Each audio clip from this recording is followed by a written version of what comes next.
about the movie Baby Driver. So I saw this a couple days ago. Start off that that being said, I do think, based on some of the reviews that I've seen from on other YouTube channels, people that I enjoy watching, I think it's a little. Um, some people are saying it's like the best movie of the year. I don't think so. It's very good though. It's very good, and it is. If I could use one word to describe this movie, it would be refreshing. It's refreshing in the fact that it's not some franchise film. It's not trying to make a universe.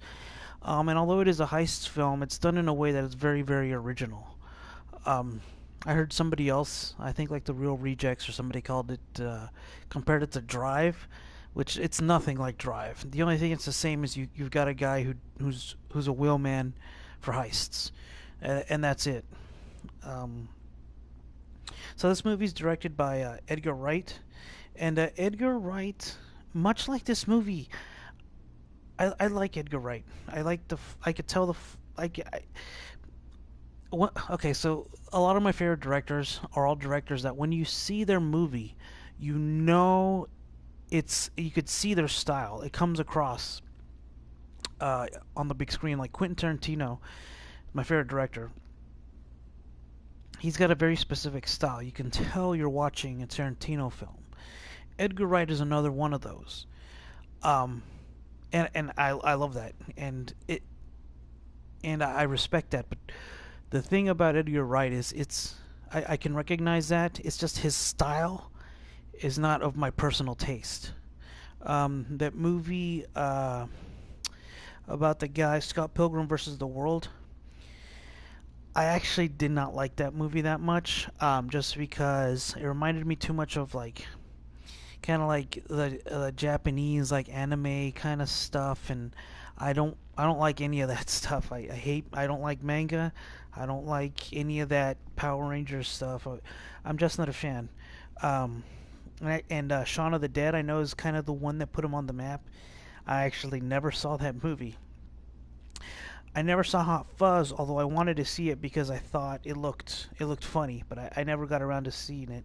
I did see The World's End, and I loved that movie. I thought it was great. I know he did a fake trailer, the one for Don't, for those that saw Grindhouse, which played during the Tarantino and Robert Rodriguez movies. Speaking of Tarantino, and I thought that trailer was hilarious. Um, and so he did Scott Pilgrim versus the World and the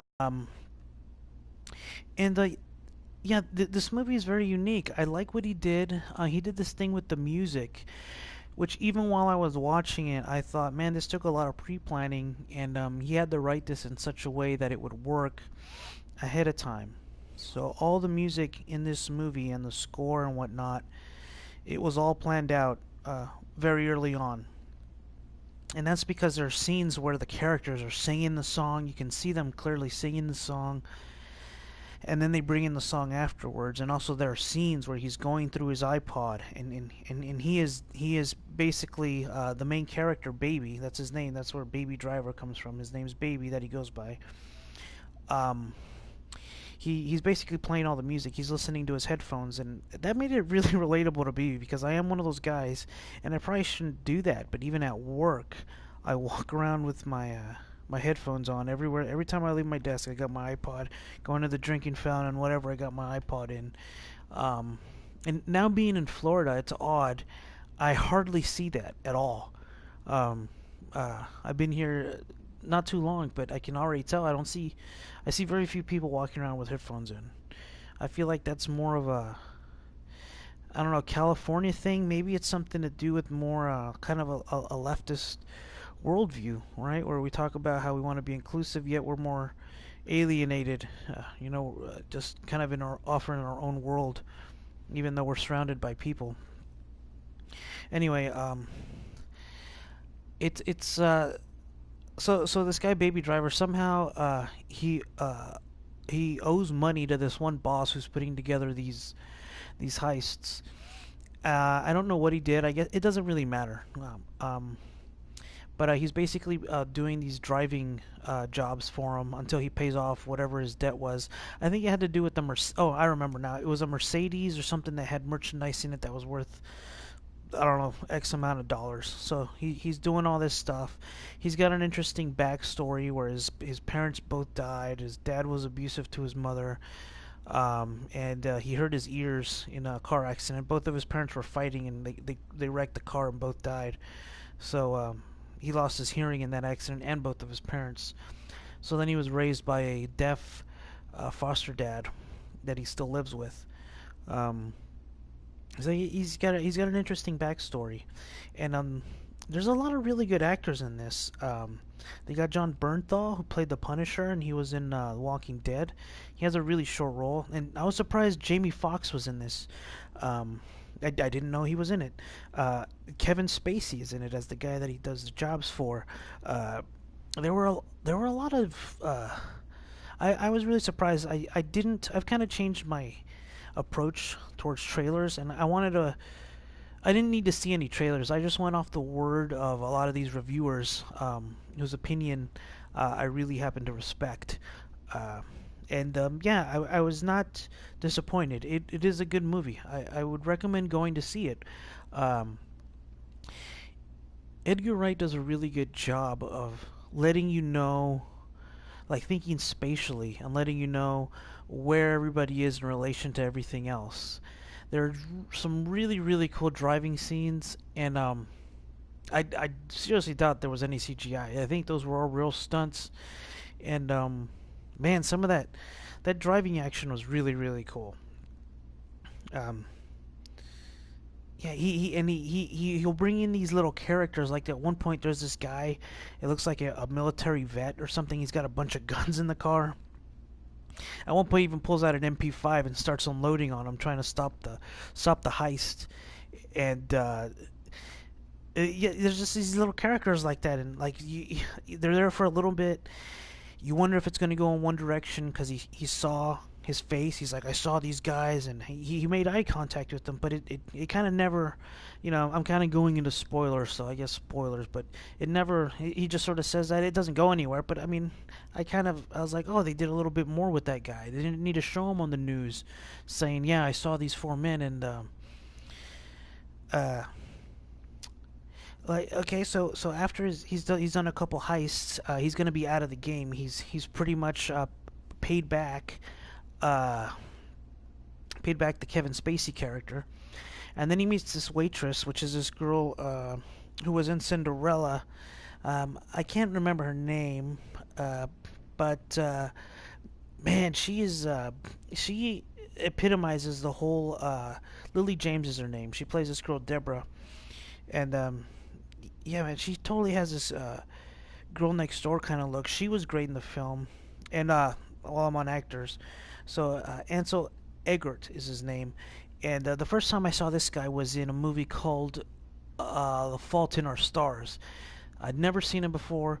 He was great in that movie about these two kids who, unfortunately, they both had cancer. They were cancer survivors, and they met through a support group of other teens who had cancer, and that's when I first noticed this guy. I think I saw him again. He had a cameo in some other movie, which I come to find out from his IMDb page. I don't think he's even credited. Uh, but yeah, he was great in the film. I really want to see more from him. I think he's got a very promising career. And Lily James, she was so likable. Their chemistry was really good, and the way that they are with each other is very, very believable. She's basically this waitress. And man, there's even a point when they're pulling a final heist. There's this one more heist where even after he's out, Kevin Spacey calls him up and says, "You got to do this. You better do this, or I'm gonna hurt you." Oh, yeah, you want it, we don't want anything to happen to her, and so he brings in. Okay, well, let me start again from the beginning. The first heist, it has John Bernthal and it Flea from the Red Hot Chili Peppers in it, and it has this other Asian guy who they end up killing because he left a shotgun when they were trying to get away from the military veteran. Um,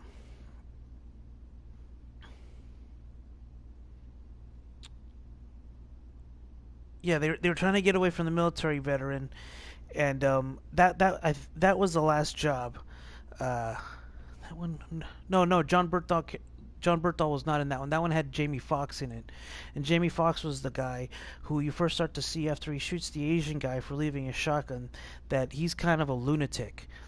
So he brings that character, Jamie Foxx's character, and John Hamm, who was in the first heist, the one that had John Berthal in it, and there was another person that I don't really even remember.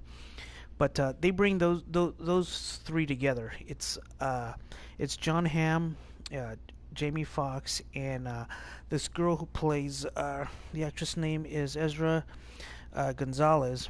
She plays John Hamm's girlfriend. So that's the crew with Baby Driver, and over and over, it just becomes quite clear that Jamie Foxx, his character is just insane. Um, Kevin Spacey's character, he sends him off to pick up guns from one of his contacts, and Jamie Foxx thinks that he recognizes the guy and thinks he's a cop, and they just blow everybody away. They kill everybody, and then they go past the diner of the girl that Baby likes, and he's just acting like a jerk at the table. And then he decides, oh, even on the way to the heist, let me back up a little bit. On the way to the heist, uh, Jamie decides to rob a gas station for gum, but he murders the gas station attendant for gum, and then he murders all the people that are that they're picking up guns from. This is after he murdered the other Asian guy from the heist for leaving a shotgun. So Baby just starts to think this guy's gonna kill us all. He's gonna betray us all, and he is gonna murder the waitress, right? Baby says he does not want to go into that diner, and Jamie Foxx is just like, why don't you want to go in there?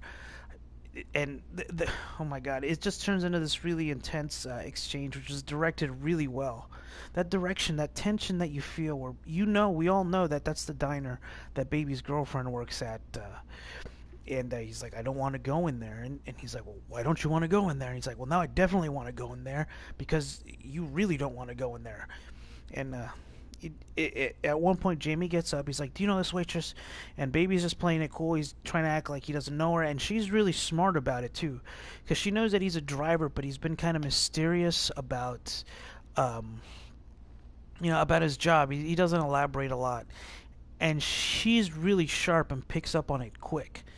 She picks up on the fact just by his body language and kind of the fact that he's sort of like looking, not making eye contact. She kind of gets what's going on, and so she plays along like she doesn't know him too, which was smart.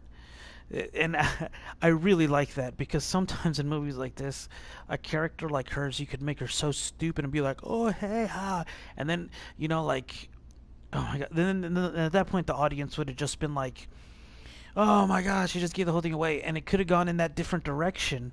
But the fact that they made her smart enough to realize something is up here, Baby's face does not look comfortable. These three other people look really shady, and they're like 20 years older than him. Something's going on, and she knows he's like a quote unquote driver that he tries to keep. He says he's getting out, and so she figures out what's up. But Jamie pulls out the gun. He's about to go shoot her. She's behind the register just to rob her. And then Baby grabs the gun and he stops the whole thing and basically saves her life. This was... yeah, and this is all before the heist even takes place. So once the heist takes place... I'm not going to give away what happens, but everybody basically gets what's coming to them. And whenever you think that the movie is going to go in a certain way, it doesn't. And that is what is so refreshing about this movie is it's there's nothing predictable in this movie. You don't know. I hate it when I can watch play a video game or watch a movie and I know like, okay, these two are gonna do this guy's gonna do that, this trope over here, that trope over there, and it wasn't, there was nothing like that. The dialogue was all good. These were all believable characters. I believed that these characters could exist in the world, and the way they acted wasn't stupid. The only time I kind of questioned was there's a decision that Kevin Spacey's character makes at one point, but I think he made that was a choice. When you watch the movie, if you watch the movie, you'll see what I mean. He makes a particular choice that seemed like his character wouldn't make, but I think that's an Edgar Wright thing. He kind of tends to do this thing with themes of romance. Um, I think he values like romantic relationships a lot, and it manifested in the way that Kevin Spacey handled a certain situation. Um, Anyways, so special effects. I don't know that there were too many special effects. It was shot good. Um, there wasn't really a lot of shaky cam. The editing was really clever because with movies like this, when you're doing chase scenes, it's easy to get confused as to what you're looking at and splicing things together. And I think that's something that people don't really, um, well, you they don't really. I was gonna say notice, but you're not supposed to notice good editing. Maybe don't appreciate as much. I would definitely recommend this film. It's a good action film. It's got its kind of like romantic bits. Its acting's good. It's funny. It's got emotion that people can relate to. The dialogue's fun, and the two characters, the Lily Jane and Ansel Elgort, are really likable, and they're really good together. So I would recommend this film. It's not the best film of the year, in my opinion, but I definitely think that you should go and see it.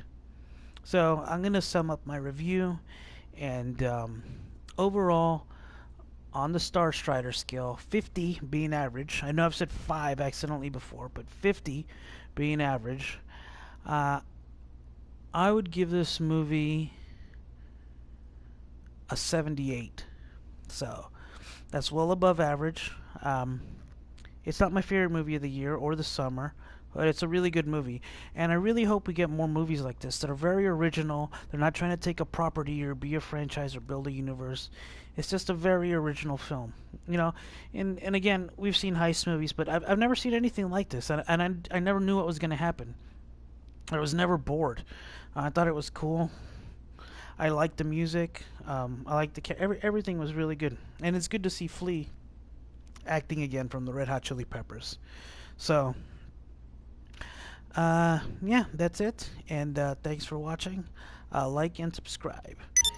And I will see you guys later. Bye.